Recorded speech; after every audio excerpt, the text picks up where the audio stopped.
রব্বুল আলামিন বলেন, আলাম ইয়াজিদকা ইয়াতীমান ফাআওয়া। ও নবী, আমি কি আপনাকে এতিম অবস্থায় পাই নাই? আর তারপরে আমি কি আপনাকে আশ্রয় প্রদান করিনি? আপনাকে আমি এতিম অবস্থায় পেয়েছি, এরপরে আপনাকে আশ্রয় দিয়েছি। রাসূল তো এতিমদের সরদার। পৃথিবীর কোন এতিম যেন বলতে না পারে, নবীজি আমার ব্যাপারে কি বলবেন, আমি তো এতিম মানুষ, আর তিনি আমার ব্যাপারে কিভাবে আমার দরদ বুঝবেন। নবীজিকে আল্লাহ পাক কেমন এতিম বানালেন, সমস্ত দুনিয়ার এতিমদের সরদার বানালেন। মায়ের পেটে যখন তিনি ছিলেন, 6 মাসের সময় মায়ের পেটে থাকাকালীন বাপের এতিম হয়ে গেলেন। যখন প্রসব বেদনা শুরু হয়েছে মায়ের, দুনিয়ায় যখন তিনি আসবেন, হযরতে আমেনা ঘরের ভিতরে বসে তার অবস্থাটা কি? এই সন্তান পৃথিবীতে আসতে পরে যিনি সবচাইতে বেশি খুশি হবেন, তিনি তো আজ দুনিয়ায় নাই। মনের ভিতরে কত কষ্ট। আল্লাহ রাব্বুল আলামিন তার হাবিবকে দুনিয়া আনলেন। রাসূলের দাদা ঘরের সামনে, তাঁবুর সামনে দাঁড়ায়া তায়েব থেকে আগত সাদিয়া গোত্রের লোকদেরকে বলতেছেন, এই ঘরের ভিতরে একটা এতিম বাচ্চা আছে, বেশি টাকা কড়ি দেওয়া যাবে না, যদি দয়া হয় নিয়ে যাও। গরিব মানুষ, এতিম মানুষ দেখে শুনে কেউ আর নিতে চায় না। সবশেষে এলেন ভাগ্যবতী মেয়ে, ভাগ্যবতী মহিলা হযরতে হালিমাতুস সাদিয়া। তিনি এসেছেন, কোন ছেলে পেলে পায় নাই, সকলের শেষে তিনি এসেছেন। আব্দুল মুত্তালিব বলছেন, এই ঘরের মধ্যে একটা এতিম বাচ্চা আছে, দয়া হলে নিয়ে যেতে পারো। তিনি স্বামীর সঙ্গে পরামর্শ করলেন, এরপরে বললেন, যদি দেখতে অন্তত ভালো হয়, মন যদি ভালো লাগে নিয়ে যাব, একেবারে খালি হাতে ফিরে যাওয়ার চাইতে তো ভালো। হযরতে হালিমা বলেন, আমি ঘরের মধ্যে প্রবেশ করলাম, মা আমেনার কোল থেকে শিশু মুহাম্মদ সাল্লাল্লাহু আলাইহি ওয়াসাল্লামকে যখন আমি কোলে নিলাম, আমি হুজুরের চেহারার দিকে নজর করে দেখলাম, আমার কাছে মনে হলো যেন পূর্ণিমার চাঁদটা আমার কোলে ধরা দিয়েছে। রাসূল কি শিশু মুহাম্মদ সাল্লাল্লাহু আলাইহি ওয়াসাল্লাম কি যখন নিয়ে বাড়ির দিকে রওনা হলাম, যে গাধা আমার সকলের পেছনে এসেছে, সেই গাধা এখন সকলের আগে ছুটে চলে যায়। এরপরে বাড়ি যখন নিয়ে গেলাম, কুয়ায় পানি বাড়লো, গাছে ফসল বাড়লো, খেজুর গাছে খেজুর বাড়তে লাগলো, জমিনে ফলন বেড়ে গেল। রাসূলের দুধ বোন সাইমা রাসূলকে নিয়ে মুহাম্মদ সাল্লাল্লাহু আলাইহি ওয়াসাল্লাম তাকে দোলনা নিয়ে দোল দিতেছে। কি আশ্চর্য অবস্থা! সাইমা তাকে দোল দিচ্ছে আর বলতেছে, বেঁচে থাকুক মুহাম্মদ সাল্লাল্লাহু আলাইহি ওয়াসাল্লাম, সে দীর্ঘজীবী হোক। কবি লিখতেছেন, কি আশ্চর্য কথা! বেদুইন বালিকা কারে নিয়ে দোল দেয় সে গীতা জানে। বিশ্বনবী মুহাম্মদ রাসূলুল্লাহ সাল্লাল্লাহু আলাইহি ওয়াসাল্লাম এভাবে এতিম অবস্থায় জীবন তার শুরু হলো। যখন তিনি ফিরে এলেন 6 বছর বয়সের সময়, যখন মায়ের কাছে তিনি ফিরে এসেছেন, প্রতিদিন তিনি খেলা দেখতে যান ময়দানে। ইতিহাসের মধ্যে লেখা হয়েছে, মা প্রতিদিন সন্ধ্যার সময় তাকে ফিরে পান। আজকে সন্ধ্যা হয়ে গেছে, শিশু মুহাম্মদ সাল্লাল্লাহু আলাইহি ওয়াসাল্লাম বাড়ি ফেরেন না। কারণ কি? কেন বাড়ি ফেরে না? সন্ধ্যার দিকে তিনি চলে গিয়েছেন পাহাড়িয়া ময়দানে, যে দেখেন ধুধু করতেছে, চতুর্দিকে সন্ধ্যা হয়ে গেছে, অন্ধকার হয়ে গেছে, কোন ছেলে পেলে নাই, কেউ নাই। পাহাড়ের পাদদেশে বসে শিশু মুহাম্মদ সাল্লাল্লাহু আলাইহি ওয়াসাল্লাম কাঁদতেছেন। মা প্রশ্ন করলেন, বাবারে, সন্ধ্যা উত্তীর্ণ হয়ে গেল, কেন একা একা বসে বসে কাঁদো? তিনি বলছেন, মাজি, আজ কদিন খেলা দেখতে আসলাম ময়দানে, প্রতিদিন দেখি যখন সন্ধ্যা হয়ে যায়, মুরব্বী শ্রেণীর কিছু লোক আসে, ছেলেকে নাম ধরে ডাক দেয়, ছেলেরা দৌড়ে তার বাবার কাছে চলে যায়। আর বাবা ছেলেকে কোলে নিয়ে মুখে চুমা দিয়া বাড়ির দিকে নিয়ে যায়। আমি আজ কদিন পর্যন্ত এই ময়দানে এলাম, কোনদিন সন্ধ্যা বেলায় তো কেউ এসে আমাকে মোহাম্মদ বলে একটা ডাক দিল না। আমার আব্বা কি নাই? আল্লাহ রাব্বুল আলামিন বলেন, আলাম ইয়াজিদকা ইয়াতীমান ফাআওয়া। এরকম এতিম অবস্থায় পেয়ে আমি কি আপনাকে আশ্রয় দেই নাই? আপনাকে আমি পেয়েছি এতিম অবস্থায়, এরপরে আমি আপনারে আশ্রয় দিলাম। ওয়া ওয়াজাদাকা দাল্লান ফাহাদা। এরপরে আমি আপনাকে পথ হারা পেলাম, আমি আপনাকে পথের দিশা দিয়া দিলাম। ওয়া ওয়াজাদাকা আইলান ফাআগনা। এরপরে আমি আপনাকে দরিদ্র অবস্থায় পেয়েছি, তারপরে আমি আপনার দারিদ্র মুক্ত করেছি আপনাকে।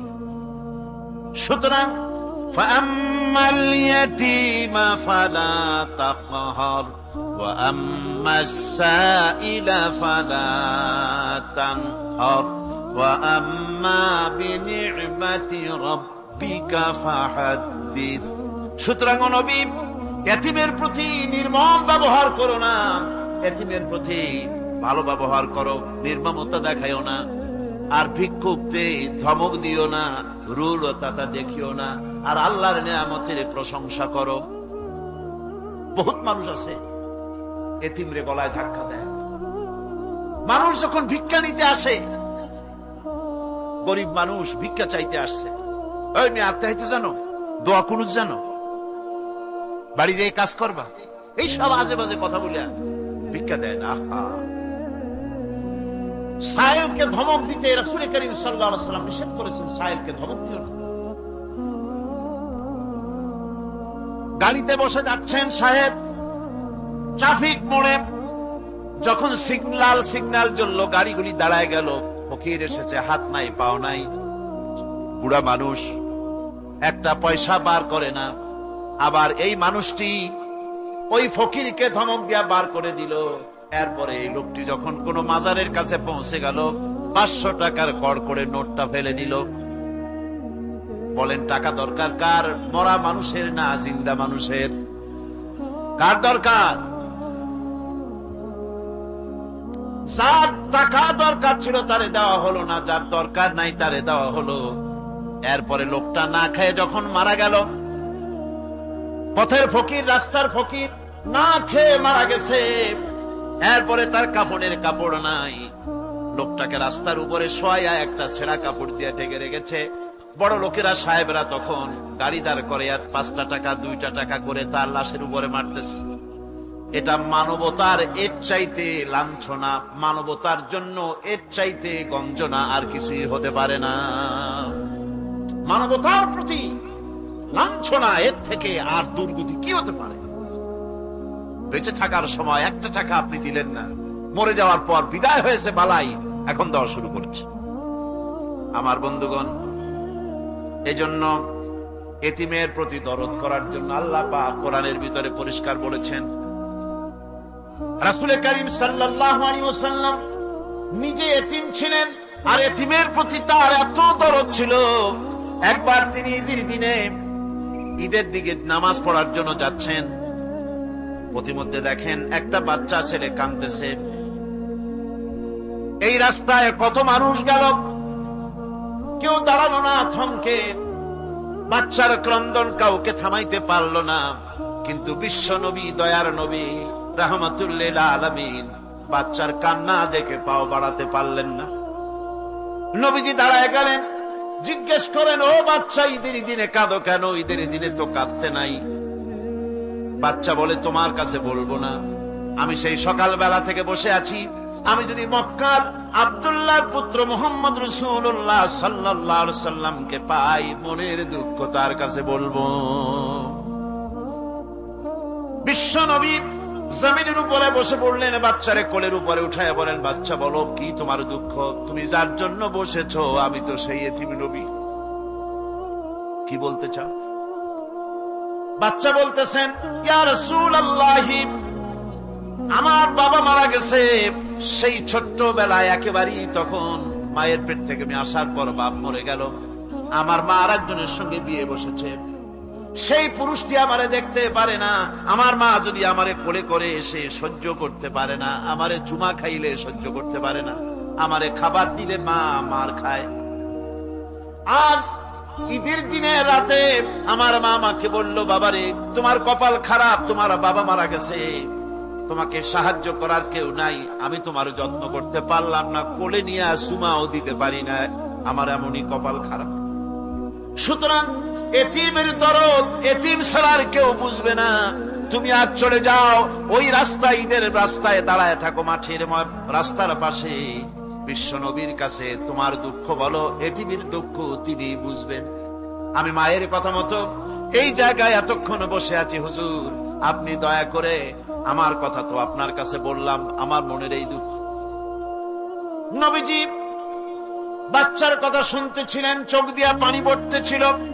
বাচ্চাকে বুকের সঙ্গে জড়িয়ে ধরে নবীজি বলেন, ও এতিম, মুহাম্মদ সাল্লাল্লাহু আলাইহি ওয়াসাল্লাম যদি তোমার পিতা হন আর হযরতে আয়েশা যদি তোমার মা হয়ে যায়, বলো তোমার মনের দুঃখ মেটে নাকি?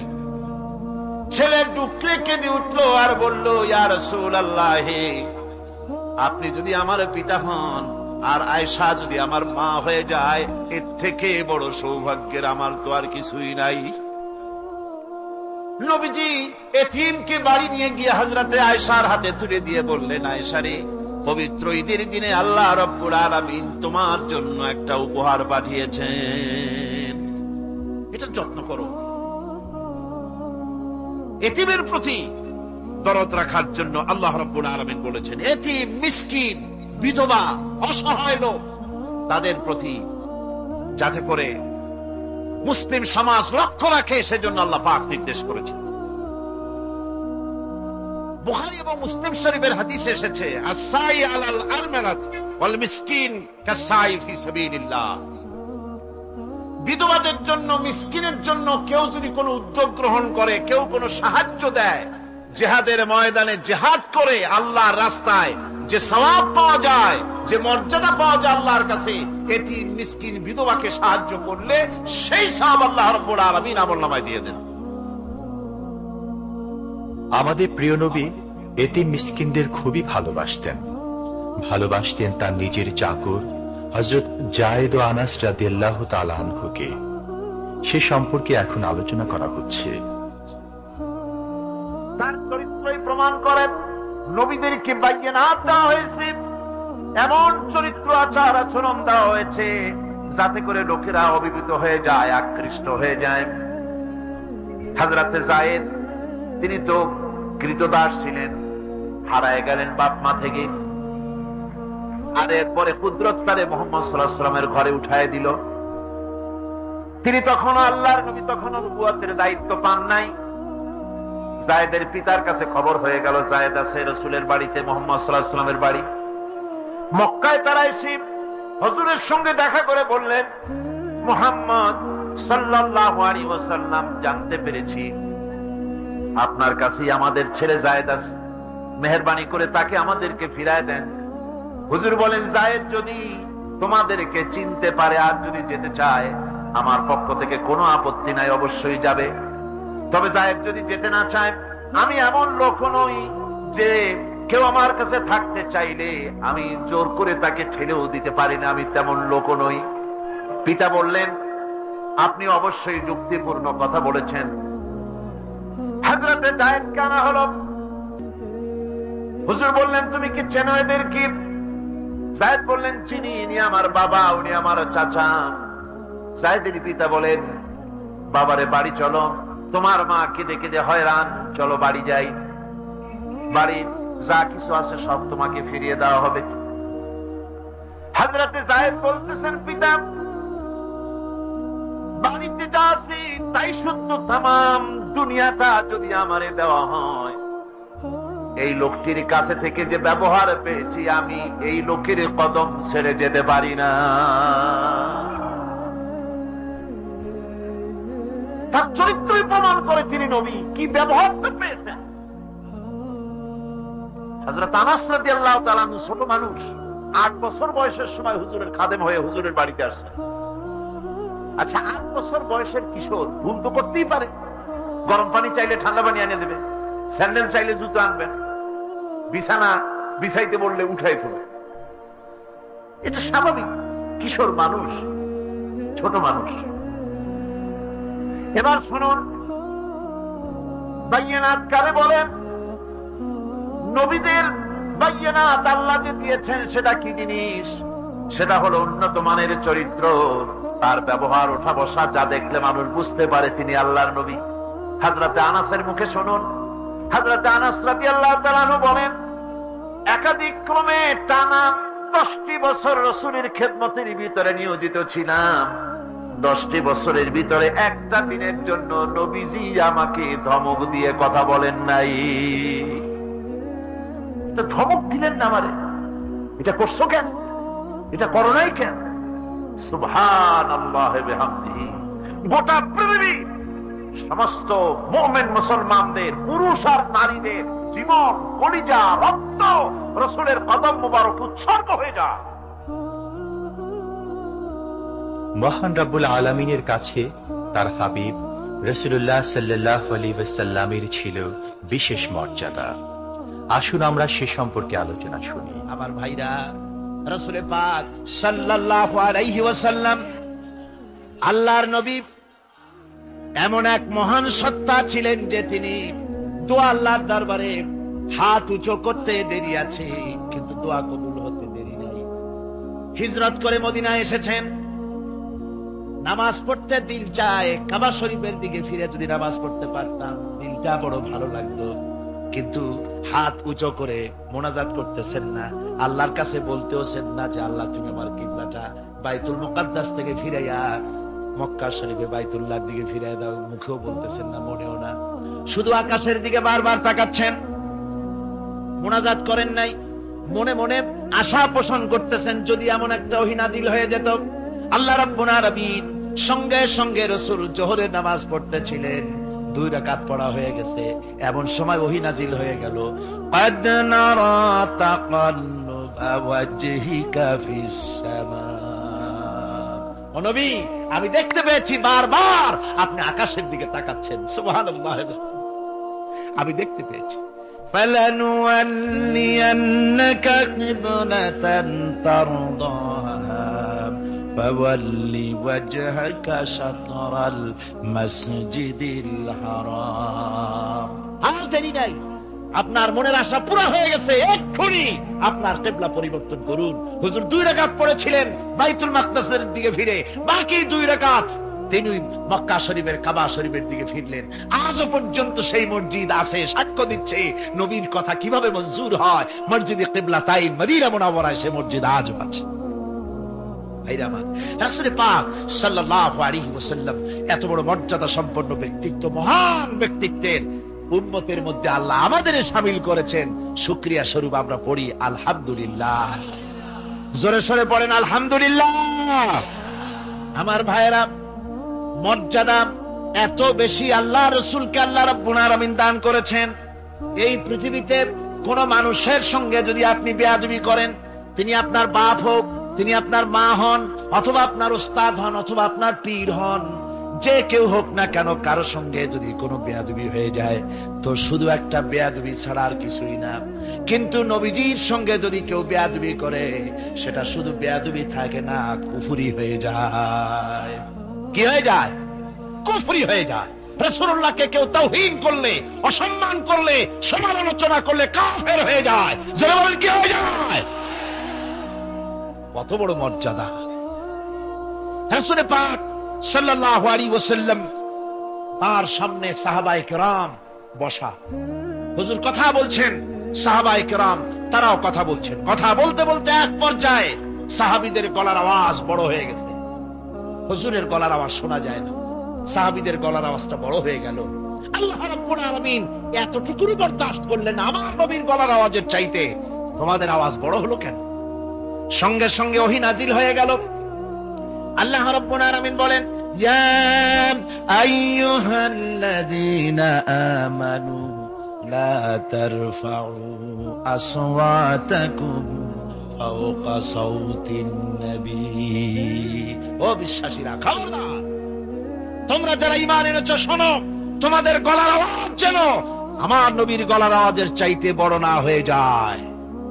যদি তা হয়, আন তাহবাতা আমালু, জীবনের সমস্ত ভালো কাজগুলি আমি আল্লাহ বরবাদ করে দেব। আজ পর্যন্ত এই আয়াতে কারিমা রাসূল পাক সাল্লাল্লাহু আলাইহি ওয়াসাল্লামের রওজায়ে আতহারের সামনে সবুজ সাইনবোর্ডের উপরে সোনার অক্ষর দিয়ে এই আয়াতে কারিমা লেখা রয়েছে। সুবহানাল্লাহ। সর্বকালের, সর্বযুগের সর্বশ্রেষ্ঠ মহামানব, সর্বশ্রেষ্ঠ বিশ্বনবী, আল্লাহর পরে যার মর্যাদা, তিনি হচ্ছেন মুহাম্মদ রাসূলুল্লাহ সাল্লাল্লাহু আলাইহি ওয়াসাল্লাম। রাসূলুল্লাহ সাল্লাল্লাহু আলাইহি ওয়াসাল্লামের প্রতি মহান আল্লাহর ভালোবাসার অন্যতম নিদর্শন হচ্ছে মেরাজ। এর মাধ্যমে আল্লাহ রাব্বুল আলামিন তার বন্ধুকে নিজের সান্নিধ্যে নিয়েছিলেন। এখন আমরা শুনব সেই মেরাজের কাহিনী। দুলির ধরা থেকে রাসূলকে আরশে আজিমে নিয়ে যাওয়া হবে। বোরাক এলো। বোরাক হচ্ছে বারদুন থেকে উৎপত্তি। এর অর্থ হচ্ছে বিজলি, বৈদ্যুতিক গতি সম্পন্ন, ঘোড়ার চাইতে ছোট, খচ্চরের চাইতে বড়, এই জাতীয় একটা প্রাণীর মতো হযরতে জিবরাইল নিয়ে আসলেন। আমাদের দেশে কারো কারো বাড়িতে আয়নায় বান্ধানো থাকে এই ছবিটা। ঘোড়া আছে, দুইটা ডানা আছে, মাথাটা মেয়ে লোকের মতো, চুলগুলো ঝুলে পড়ছে, নিচে লেখা আছে হাজা বুরাকুন নবী সাল্লাল্লাহু আলাইহি ওয়াসাল্লাম। আন্দাজে কোথায় পাইছে আল্লাহ? মিথ্যে কথা, বাজে কথা। আল্লাহ এরকম একটা মেয়ে লোক মার্কা ঘোড়া পাঠাইছিল হুজুরকে নেওয়ার জন্য, এটা কথা হইল। রাসূলকে মক্কা থেকে, উম্মে বাবে উম্মে হানি থেকে হুজুরকে বের করে নিয়ে যাওয়া হলো বাইতুল মাকদাস। সমস্ত পয়গম্বর, দুনিয়া আল্লাহ যাদের পাঠিয়েছিলেন, সমস্ত রূহ উপস্থিত ছিল সেখানে। রাসূল করিম সাল্লাল্লাহু আলাইহি ওয়াসাল্লাম এখান থেকে মেরাজ করলেন। এতটুকু ছিল ইসরা। কোরআনে কারীম বলছে, আজকের কারি সাহেব যেখান থেকে তেলাওয়াত করেছিলেন, সুবহানাল্লাযী আসরা বিআবদিহি লাইলাম মিনাল মাসজিদিল হারাম ইলাল মাসজিদিল আকসা। সুবহানাল্লাযী, সমস্ত দুর্বলতা, অক্ষমতা থেকে মুক্ত সেই সত্তা যিনি তার বান্দাকে ইসরা করিয়েছেন, মেরাজ করিয়েছেন। সুবহানাল্লাহ। সমস্ত দুর্বলতা, অক্ষমতা থেকে মুক্ত তিনি পার করে নিয়ে গিয়েছেন।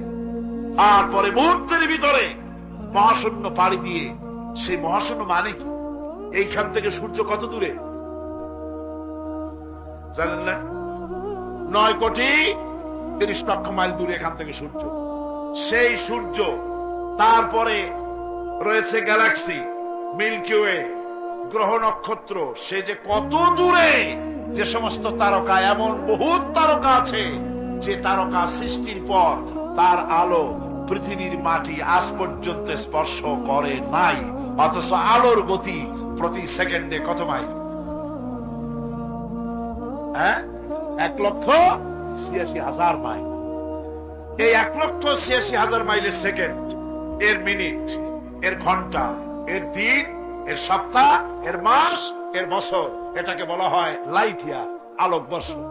সেই তারকা তৈরি হওয়ার পর কত সহস্র সহস্র লাইট ইয়ার চলে গেল, আজ পর্যন্ত সেই তারকার আলো পৃথিবীর মাটি স্পর্শ করতে পারে নাই। তাহলে সেই তারা কোথায়? আল্লাহ রাব্বুল আলামিন তার হাবিবকে চাঁদ, সূর্য, গ্রহ, নক্ষত্র, মহাশূন্য পাড়ি দিয়ে, তারপরে 7 আকাশ পাড়ি দিয়ে সিদরাতুল মুনতাহা পর্যন্ত নিয়ে গেলেন। জোরে কল সুবহানাল্লাহ। এবার সিদরাতুল মুনতাহা পর্যন্ত যাওয়ার পথে যত ঘটনা ঘটলো, সেগুলো আপনারা ইতিহাস থেকে পড়ে নেবেন, ওগুলি বলার সময় আমার কাছে নাই।